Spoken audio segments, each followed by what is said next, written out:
Well, I know that we got a note that Drew may be a couple minutes late, but he did Correct. say to go ahead and proceed. He was just giving us a heads up. So why don't we go ahead and fire up? I know that we've got a few supplemental pieces that were added, including item number 3 and 4. The items added to number 3 were a PowerPoint presentation and an update on the Sun Street Transfer Station had an added assignment date.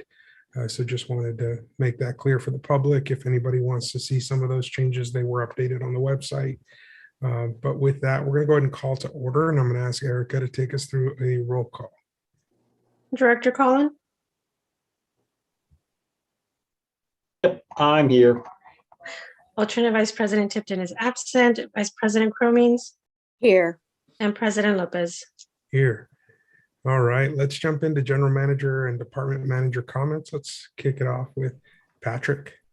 I don't have any updates you won't hear later on in presentations, but I do have one just general question about should I make the assumption that we are going to continue with all electronic platforms through the duration of the March waiver? Or do you want to consider going back to live next month? I'm okay with staying virtual through the March waiver. How's everybody else feel? I am as well. I think it's a pretty good idea, unfortunately. Okay, well, we'll make it so then for the month of March. And I'm assuming we'll do the same. I guess we can talk offline, Chris, about whether we should do the same for the board meetings. I know there's still some members that would like to get live, but for this month, we'll keep it Zoom. And if the board expresses a different opinion for March, we can have that discussion. Sounds good. That's all I have. Thank you, Patrick. Let the record note that Drew has joined us. Thank you so much. Good to see you, Drew. We're in the middle of general manager department comments. We got Patrick's. We'll turn now and see if we have any department manager comments.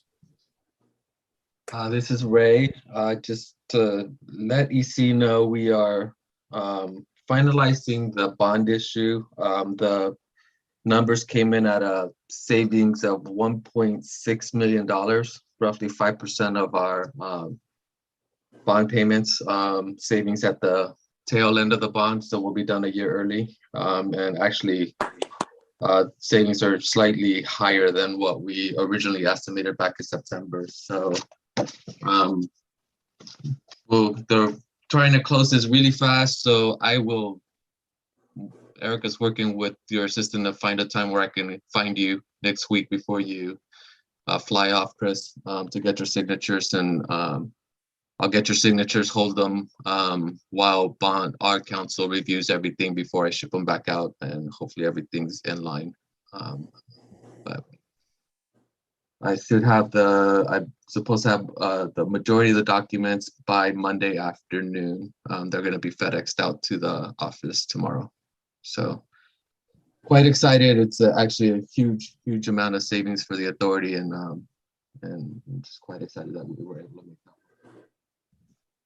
Thank you, Ray. I was wondering if there was going to be like a giant bond signing ceremony. I get a big, large size, oversized, and sign with a big pen, but apparently, apparently, I need to find you on your lunch hour for like 10 minutes because you're busy before you fly out, and they're trying to close this on the 17th. So.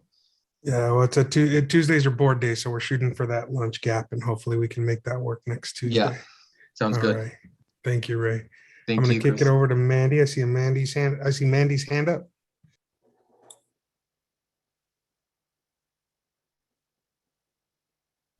You call on her and she leaves. Exactly. I was like, wow, maybe that was it. It was a magic act. Her internet fighter dropped off. It's happened. Maybe she was waving at you guys. She's been having connectivity issues. So Sorry, I'm back. Welcome back, Mandy. Floor is yours. Thanks. It was just an update on our Atlas Organics agreement. The lawyers are still in discussions, but we are hopeful to bring back the contract in February. Just letting you know that it's ongoing, and fingers crossed we can bring something back for the board to approve in February. That's it for me. Thank you, Mandy. Anybody else? All right, seeing none, I'll see if there's any questions or comments from directors, EC members. Rob? Yeah, I just wanted to give a quick comment about a recent experience at the Holland Road Transfer Station. So over the weekend, our microwave died. And so my wife was going to take care of it on Monday. And she goes, can I take it out to the Holland Road dump? To which I first corrected her on what the correct title is, the Holland Road Transfer Station. And she took it out there on Monday, and she was just singing the praises of the staff out there. It's actually the first time she had been in there in a long time. And she didn't really know where to go in there. And she just was just really singing the praises of the staff and directing her and helping her and how friendly and the assistance they provided. So just want to let everyone know my experiences at the transfer station there have always been extremely positive, just wonderful staff. And so Caesar, if you could pass that on to your staff there, and just extend my thanks and gratitude for the face that they put out there for us. Just a really good experience. Yep, definitely will. I'll share that with them. Thank you. Right. Anybody, any other members have any just committee member comments? Okay. Hearing none, I'll just share. I had an opportunity this morning to spend a little time with Dr. Galley and just asking some tough questions about where we're headed. And so he let me know that in the next few weeks, there'll be some updates like we've seen from around the world, given our move towards an endemic away from a pandemic and this new sort of COVID coming and going reality that we're seeing. And so just wanted to share that with everyone as we all continue to grapple with the impacts. I thank Christy and Drew for stepping in last meeting while my family tried to figure out what do we do. I think that was day one, and we had the wonderful misery of trying to figure out, what do you actually try to quarantine from your 2-year-old as a mother? And oh man, tough decisions, tough questions, but as we start to move forward with this, we know that there'll be a lot of changing policies. And I know we've seen some incredible members of our team here at the Solid Waste Authority step up and help guide us as that guidance and new documents and rules come out. And so the work's not done. I'm hearing more is on the way, and just wanted to share that as sort of the front line and what we're hearing maybe coming down the road. But with that, we'll wrap committee member comments and take it to public comments, an opportunity for the public to share comments regarding items not on today's agenda. And so we'll go ahead and open that up. We ask folks to use the raise hand function at the bottom of your screen or *9 via landline or cell phone in order to be recognized. Seeing no hands going up, we'll go ahead and close general public comment and bring it back. We do have 4 items on our consideration agenda today. The first is the minutes of our January 6, 2022 meeting. Are there any questions or comments from members of the committee? Motion to approve. Second. The new Madam- ones presented to us, not the old ones. Exactly. Correct. The corrected minutes of this The morning. corrected, yes. Correct. Okay, so then with that, we'll turn and see if there's any public comment. Again, ask folks to use a raise hand function. Seeing none, we'll close public comment, bring it back, and ask Erica to take us through a roll call vote. Alternate Vice President Tipton, Aye. Vice President Cromines, Yes. and President Lopez. Yes, motion carries. Next up is our December 2021 claims and financial reports. Kick it over to Ray.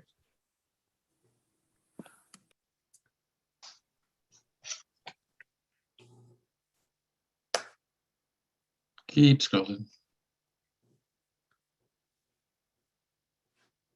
There you go. Okay, so as of the end of December, we're at 56% of our budgeted revenue. Percentage-wise, is slightly behind where we were this time last year, but we're still trending way ahead of our budgeted revenue at this time. For the expenditures, we are at 50% of the budget spent, which at half a year is exactly where you want to be. compared to last year. Last year, we were about 51.9% of the budget spent. Right now, nothing seems out of line. There's a couple of big maintenance items that have come up. One, we did a budget adjustment for at the January board meeting, and the other one we will see if we can absorb within the budget. So at this time, I think the budget will be whole unless we can find some savings somewhere to manage that second repair that just came up, with other things. So unless there's any specific questions. Questions from members? Hearing none, we'll take it out to the public. See no hands going up, I'll bring it back. Bring it back. Motion to approve. Second. Got a motion and a second. Can we get a roll call vote, please, Erica? Alternate Vice President Tipton, Yes. Vice President Cromings, Yes. and President Lopez. Yes, motion carries. That puts us at item 3, our preliminary budget for 22-23, and back to Ray. And I'll give Rosie a minute to get the PowerPoint up. Okay, so actually, I didn't really change anything but the title since the last meeting, so we'll go through this fairly quickly. So budget assumptions, and these is the if stuff gets done in time. So we're assuming we have a new composting operator effective July 1, 2022, assuming we can get that contract wrapped up. Equalizing of organic rates for all member agencies. However, we still have not received that letter ending that contract from Republic. Closure of Sun Street operations, assuming Republic is ready for us and has done the improvements necessary at Madison Lane. So by July 1, where we will relocate our AB 939 program to Madison Lane and begin transferring solid waste for Republic from Madison Lane on 07/01/2022. And as part of that shift of closing Sun Street, we're assuming an initial reduction of Sun Street tonnage by 50%, and cross our fingers and hope that we are, that I'm just being overly conservative, and that tonnage doesn't go away, either at that rate or worse, which will put us in a fairly good position for the following year budget. Next slide. So the budget does have some staffing allocation changes. So this is part of the closing Sun Street and shifting to Madison Lane. We do need to eliminate one scale house position, which is currently vacant. Heavy equipment operator leads, we need to eliminate 2 positions, but they have both accepted positions that are currently vacant. So we're reducing that staffing allocation by 3 allocations, but keeping all of our currently employees on staff. So budget summary, we are looking at 23.5 million in budgeted revenue, increase of 243,000, and expenditures of 23.5 million, and that's the total operating and CIP allocation, which is an increase of 135,000, leaving a surplus of 14,900.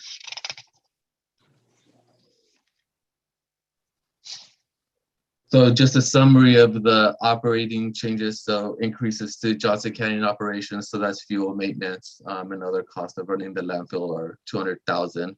The net cost of change in payroll. So that's eliminating the 3 positions, but accounting for benefit and some salary adjustments of the net impact is an increase of 135,000. Insurance, and I'm hoping that this holds, but we're budgeting for $110,000 in insurance. I did just receive a notice that our cyber may be more than double next year, but that's one of the smaller insurances that we have. So hopefully there's savings in the other ones to absorb that. The organics program, so that is accounting for our new vendor at all-in rate of about $61 a ton, but a decrease in in tonnage initially. So, but the organics, because the cost is going up, is still going up 56,000. And the net total of closing Sun Street and but maintaining some budget to maintain that closed site and taking over, moving our AB 939 to Madison Lane and taking over that operation. It is a budget savings of 450,000, and the net changes everywhere else is 26,000. So the total operating budget is $80,000. And this used to be our debt service schedule. I will update this before the board meeting with the current debt service schedules. The payments are actually roughly the same in the first few years. And as we mentioned,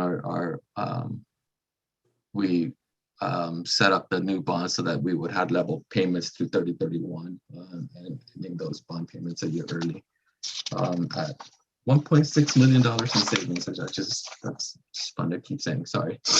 Next slide.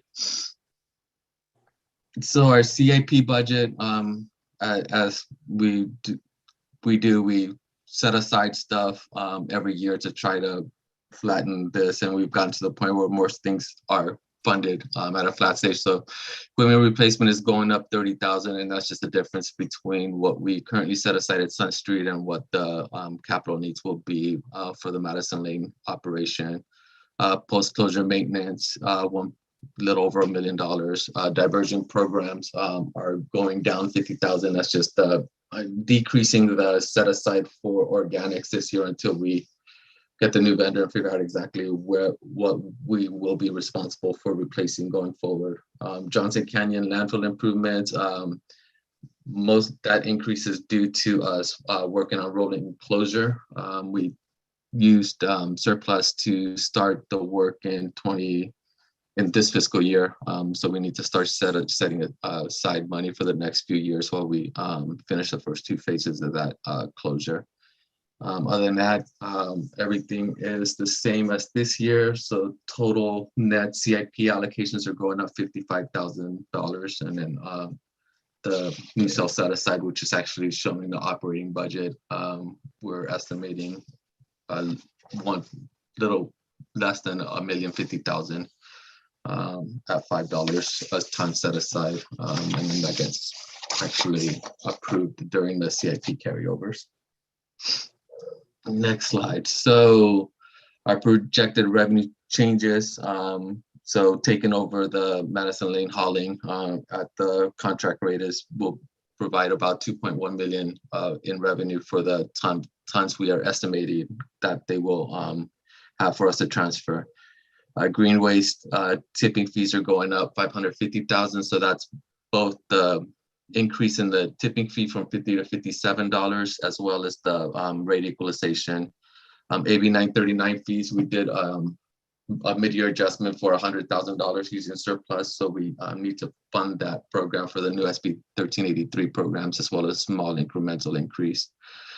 Shutting down Sun Street reduces our transportation surcharge by 1.2 million. The solid waste tipping fee that we agreed to as part of shutting down Sun Street and moving to Madison Lane, $5 tipping fee reduction, a slight decrease in tonnages, reduces our revenue by 850,000. Other tonnage reductions due to closing Sun Street are a reduction of 450,000, and just the net of other revenue decreases is 66,000. So all in, netted out is a revenue increase of 243,000. And so as the key rates that are changing, solid waste tipping fee will be going down to $64.75. All green waste and organics tipping fees are at $57 per ton. And the sludge is no longer being used as ADC. So at this point, if we receive it, we have to treat it as landfill waste. So that needs to go up to $64.75. And then AB 939 going up to $36.33.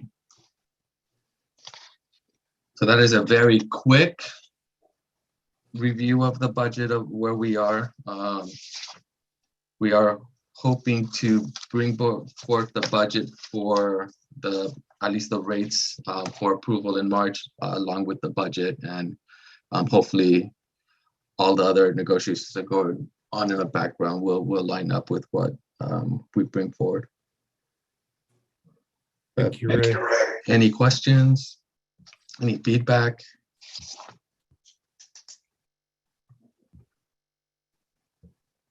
All right, not hearing any from the EC. Let's take it out to the public. Ask folks to use the raise hand function.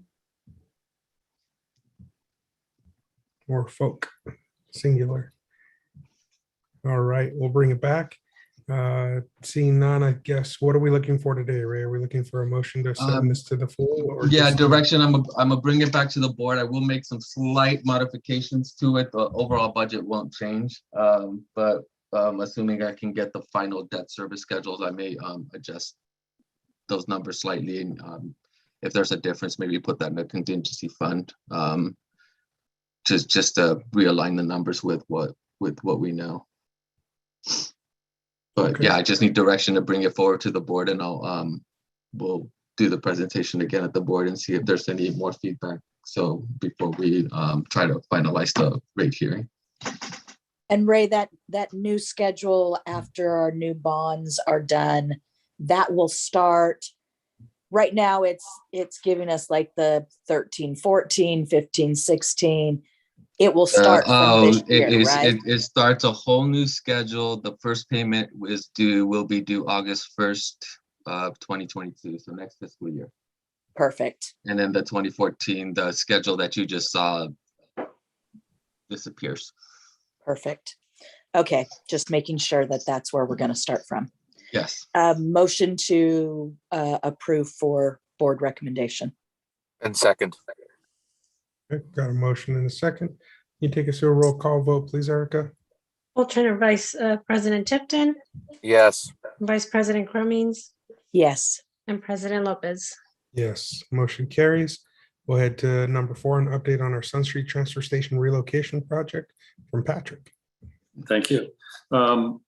Yeah, we actually had our first stakeholder meeting today. So at the recommendation of the board, even though we did not formally form a committee, we went ahead and brought together Christy, Kimberly, Drew, and John Phillips, because they have mostly the stakeholder positions for that region, as well as Drew representing the South County as vice president. So along with Republic Services, ourselves, and a few other staff people from the city of Salinas. And it was really, I think, a very productive meeting. So we basically, as you'll see in the agenda item, we had a very straightforward agenda of 4 items. We first talked about the meeting time for the community meeting in Baranda, location, timing.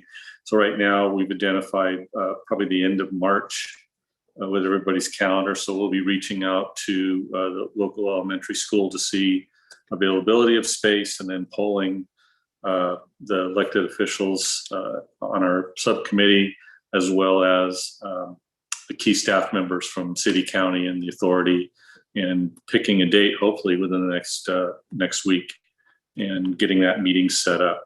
So everybody contributed to that, and I think, I was looking forward to having these discussions with the community. We received a report from Republic Services on the status of their site improvements. And I'm sorry if I'm repetitive, Drew and Christy, but for Rob and Chris's benefit, I'll sort of go through a Reader's Digest version of it. The area that we're going to be leasing requires some modifications to the building, some repairs, as well as a lot of asphalt work and some new fencing. So that work is continuing. At this point, they're trying to get it out to bid as soon as they can, but it's just taken a long time to get it through what they call their internal design team, which is a combination, I think, of internal staff and external consultants. So they have not got final design yet, but the improvements for us are fairly simple and straightforward. The challenge for them, I think, is that It's not just our site improvements, but they also have to relocate their scale house and create a much longer, deeper queuing line so that they can manage all of the increased traffic within the property and not having it spill out onto Baranda or Madison Lane and block traffic. So with that, the challenge is, one, they're working on a permit with the county that they've submitted. I know John's office is working to try to facilitate getting that thing moving through the process to get that part of it moving. But there also may be some supply chain issues, things around getting new truck scales. Those are all part of that relocation project. So as of today, they indicated that the completion date is probably going to get pushed out a couple of months, meaning that we would get our notice to relocate on or around May 1st. And at that point, we would have 60 days to relocate. Our relocation side of it and the discussion around that was fairly simple again and straightforward. We're moving mostly mobile equipment over there. We obviously will have a lot of work left at Sun Street to clean that up, but that won't impede our timeline to relocate and close Sun Street. We have an allocation in the budget to start that work as soon as the doors are shut, start removing excess materials and cleaning up the site, removing stuff that we don't need in the warehouse, those kind of things. So that work will start quickly, but we need the notice to move first. And I know Republic's trying very hard to get this done, but running into the same thing that everybody else in the construction industry is running into, and that's material availability for all aspects of what they're trying to do. So we provided a brief presentation. The board will see this at the full board meeting in February. Mandy's been working with one of our media consultants, and we've put together a plan really that's in essence a 3-phase plan. We'll be looking at the early information because we're getting a lot of questions and some concerns from customers and other people that are a little bit confused about what's going to happen. So the first phase of our program is going to really focus on, hey, this is coming, this is why it's happening, this is where we're going, these are the services, just making people comfortable that at least they'll be, our services will still be available, but at a different location. The second piece will be sort of the countdown, and that'll be the part from the point we get the notice, the 60 days until we actually shut the doors at Sun Street. And a lot of creative media outreach at that point, countdown clocks, maybe a closing ceremony or a grand opening ceremony at Madison. Just something to really sort of celebrate the transition and keep people engaged. And then the final piece will be really after we've moved. We want to keep people engaged on that because everybody's going to get the message. And we want to make sure that we continue that engagement really for months, if not several years after we close Sun Street, to continue to give people direction on where to go to get those services, whether it's at Madison or down at Johnson Canyon. So that's just sort of in a nutshell the our side of it. And then the final discussion was really around mitigation measures. As some of you may know, John Phillips did a referral to the Board of Supervisors last week, or actually this week, requesting that Public Works come back with a presentation in a month regarding reviving the Rossi Road extension project that the county had considered in 2002, back when we were looking at buying Madison Lane the first time. And so Public Works is working on that, and we'll be coming back and talking about what that would entail to bring that project forward, which would help out the community. It'll address some, I think, longer term development needs in that area. We understand there's another potential farm worker housing facility being considered down at the end of Baranda Road. And so this would serve the need to reduce the impacts in the neighborhood by creating this alternative entrance. So there's other things that actually I think are stimulating the county to more seriously take a look at getting this project moving forward. Talked a little bit about some of the improvements that Republic's planning to do around the property, noise reduction efforts with new walls and fencing and things like that. Director Phillips also talked about another referral I think is coming to the Board of Supervisors, and that's about improving enforcement for parking and other problems that we're having on Madison Lane. There's a lot of illegal parking going on. It appears that some businesses may not be containing all of their employee parking within their properties, and it's spilled out, and it's now people are parking in illegal parking spots on a fairly narrow road. We heard a story that someone actually already lost a rear view mirror or a side view mirror, which is what's going to happen. The road's too narrow, especially with the large trucks and garbage trucks passing each other, and that'll become more frequent after the closure of Sun Street. So he'll be putting that referral out as well to start working on communicating with the businesses out there and starting to do some kind of enforcement on the illegal parking that's going to create some traffic problems out there. And then finally, we talked a little bit about illegal dumping and litter. Obviously, two issues that could be repercussions initially from this transition until people settle into their preferred option. But illegal dumping is just something we're going to have to pay really close attention to.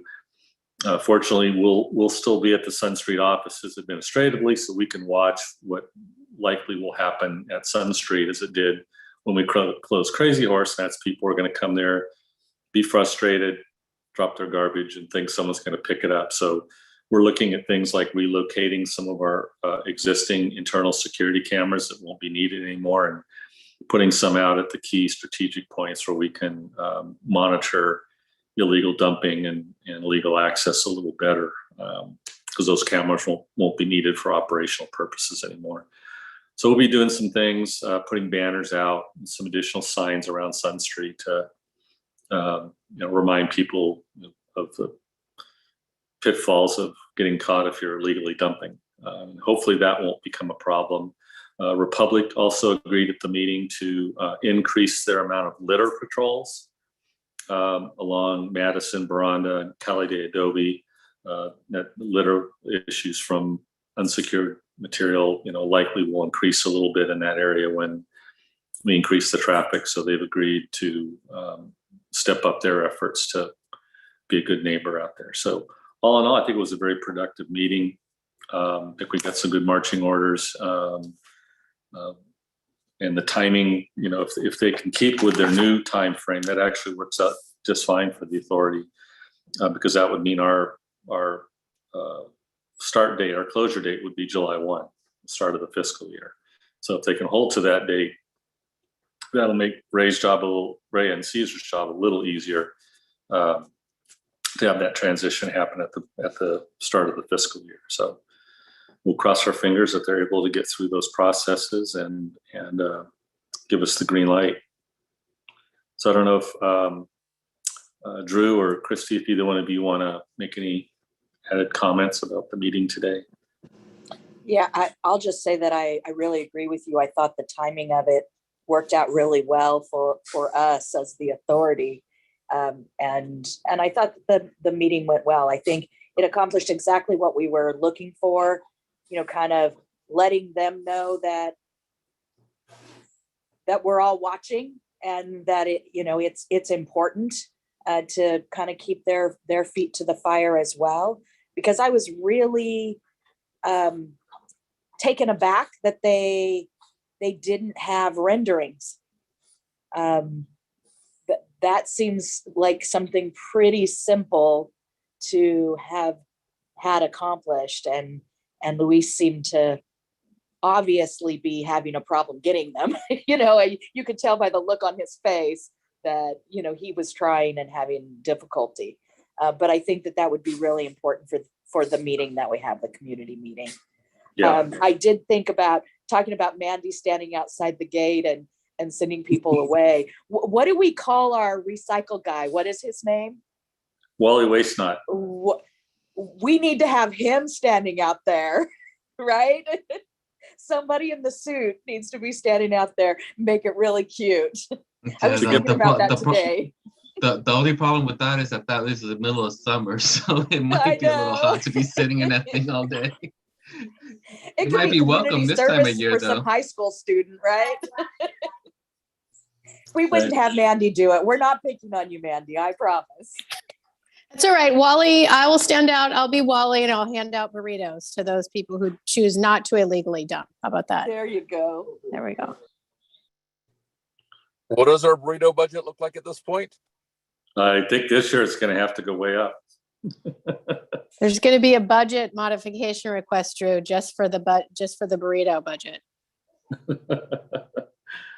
So anyway, I think, yeah, the meeting went well. I felt real happy. I appreciate the support. I know Luis has a very difficult job, when you are dealing with the large corporate garbage haulers. They have much taller ladders to go up and down to get things done than we do. So it does take them much longer, and there's a lot of tiers of management and design and stuff. So Absolutely. I know he's trying, but he can only, sometimes all he can do is remind them that there's a lot of people waiting for information, because we're still waiting for, there's still several things outstanding that I've been pressing them on for the last couple of months. And that's the license agreement for us to operate the organics area. That still needs to be completed prior to us relocating. The agreement to discharge the green waste fee and eliminate that, get rid of that, basically void that contract or terminate it. That has to be done. And I'm not quite sure why that's taking so long, because I could write that in about 30 seconds. It's 2 sentences. This agreement hereby terminates on the state, and it's done. So Yeah. not quite sure about that one. And then the third thing is we need their rate schedule still. I mean, we know what some of their rates are based on the original discussions, but they're handling a lot of different materials are going to have rates, and we haven't seen that yet. And we're going to really need that for some of the publicity, so that if people get really, upset about rates, we can at least offer them the alternative of Johnson Canyon. We actually want them to go to Madison, but there's always a fallback if someone is seriously concerned about the higher disposal fees. So Yes. have those fees and be transparent about the costs and this transition we're going through right now. So those things are coming. I believe they will be coming. They just takes a little longer than we're used to. So with that's all I have. We'll be doing something similar at the next meeting. We may have a little bit more information about the meeting date with the public and things like that. And then Mandy will have a presentation on a much more detailed presentation on the public outreach plan for the transition. Rob, I see your hand up. Yeah, Patrick, I've got a quick question and then a longer follow-up question. The quick question is, so I've had an assumption in my head, and I just want to make sure it's correct, is that the day we start operations at Madison Lane, so basically on one day we were operating out of Sun Street, the next day we're operating out of Madison Lane. There's not going to be any overlap, right? No. Okay, I just want to make sure that assumption was correct. The longer question is, what are the repercussions if we don't move on July 1st? Repercussions related to permitting, related to, I mean, it's a broad question, but what are the implications of that? We actually have a contingency plan. I'm glad you asked that question. Did come up today as well. So if it goes past July 1st, we're committed to moving to Madison Lane and beginning transfer services under the Master Transportation Services Agreement. And so what would happen is, let's say that we hadn't moved yet, on July 1st, we would tell Republic, all the franchise vehicles, all your franchise garbage has to go to Madison. We'll send our drivers over there. We'll begin doing the transfer services. And then what we would do is use contract haulers, and we would continue to operate Sun Street as a a self-haul facility only until we get the green light to move over, right? Or until we're ready. So that would be the contingency. We would just bring in contract haulers, but we could start at least the transfer side of the operation over at Madison. That'll start July 1 under any circumstance. Okay, so then that means, that tells me extra costs. Who bears those extra costs? Is it the authority and therefore eventually the ratepayers? Actually, there shouldn't be any significant increase in costs because we're still going to be hauling that material, right? Whether it's all at Madison or some at John. So we may, for instance, we have 6 drivers and trucks that are going to work out of Madison. We may only need 5, right? Because they're not going to be getting all that self-haul traffic. So we may have 1 truck here and we'll use contract employees as supplemental. So there might be a small increase in costs, but it won't be significant because, again, the same amount of materials getting hauled to Johnson Canyon. We're just sort of breaking it up between all the franchise going out of Madison and just self-haul from Sun Street. So there shouldn't be significant change other than we have overlap scheduling and issues with overlap sometimes. We might have to bring a contract hauler in part-time. And Rob, we're likely to, if we are delayed, we probably would get more revenue being at Sun Street a little longer. So yeah. And the other thing is our permit at Sun Street is still valid until 2026. So there's not really any permit implications of that to reduce our operation. Got it. Okay, because I was kind of thinking in my head, permit transfers from the Sun Street location to the Madison Lane location, but that's making sense because Madison Lane already has the permit. Correct. They already have a tonnage permit, and the traffic limits have been waived on all of our permits these days, and it's gone back to the Title 14 performance standard about not impeding public roadway traffic. So there's not a traffic limit any longer. So yeah, no, I think we did try to think this through, knowing that the start date, of May 1 is just artificial at this point. It's going to be subject to their ability to get the construction done and other things that could impede that timeline. So, okay, and just the final thing then would be just a request that you include that contingency issues report when you report to the full board. I think that those are important things for everyone to know. But thank you, Pat. I appreciate it. All right. Let's take it out to the public, see if we have any public input on this item. Seeing no hands up, we'll go ahead and bring it back. And I think that was just informational, right? It was to provide input. So looks like we're concluded with item 4. Moving into item 5, our future agenda items and view ahead calendar. Kick it back to Patrick. all right. So we'll continue as we did in February. We'll continue with the AB 361 extensions and continue to utilize the remote Zoom platform for now until we sort of see where the state's going with those rules and where the COVID infections are going as well. So we'll be bringing back just some general contract items for new well at Malone Road, new walking floor trailer. I think as Christy noted and others in our meeting this morning, there is a lot of supply chain issues right now. Trucks, trailers are, as you can see, this is purchasing a 2023 trailer, which we won't get until late this year. Because the order timeline for tractors and trailers is pretty far out there, but we have enough older units that are still in good running shape to keep things running until those new replacement trucks come in. Of course, we'll see the budget again. This will be your 4th preview of the budget presentation from Ray. I don't know if he can make it any shorter, but yeah. We'll have this update as well, and hopefully have some additional new information and as we'll talk about later today, we're going to keep you up to speed on some real property issues related to future office space for the authority, as well as our MOU negotiations, which we'll talk about a little bit today as well. As you know, we have all three of our bargaining groups MOUs are all expiring on June 30th. So we're going to be deep into negotiations for the next 2 or 3 months. So if there's anything you'd like to add, subtract, move around, feel free to do it now, or contact Eric and I later on and let us know.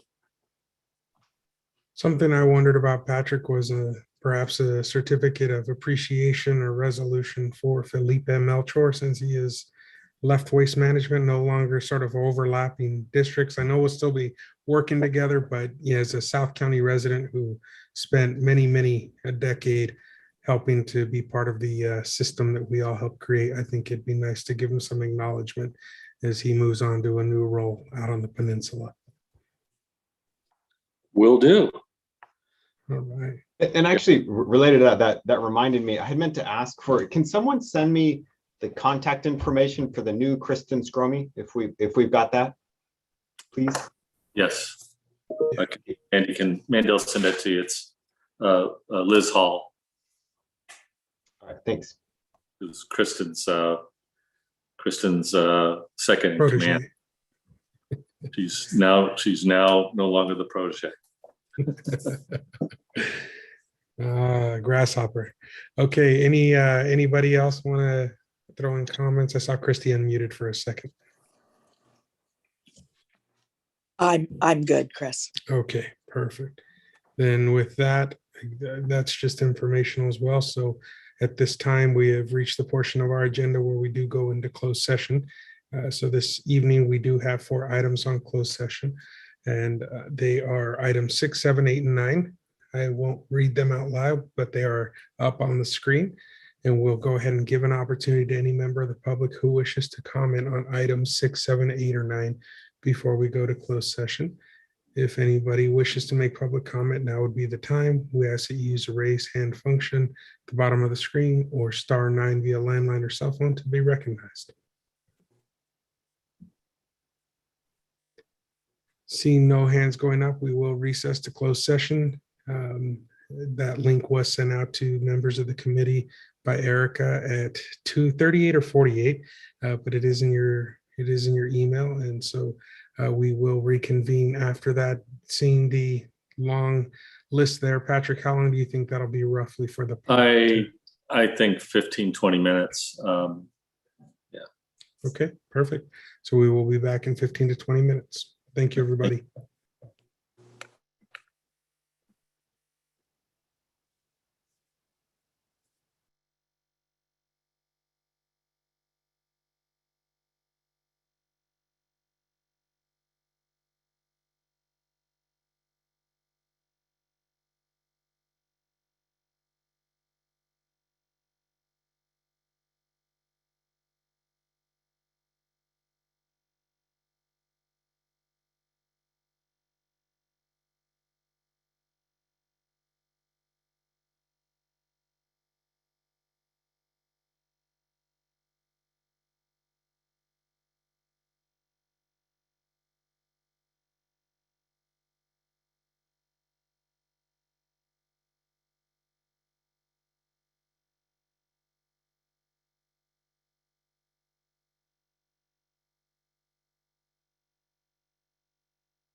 Okay, I think I'm just waiting for Drew.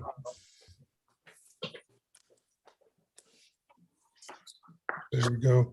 It's 5:33. We're reconvening in the open session portion of our agenda. And I'm going to turn to council to see if there's anything to report out of closed session. Nothing to report out at this time, Mr. President. Okay, with that, at 5:33, we are adjourned. Thank you, everybody. Thanks, everybody. Be Thanks. safe. Thank you.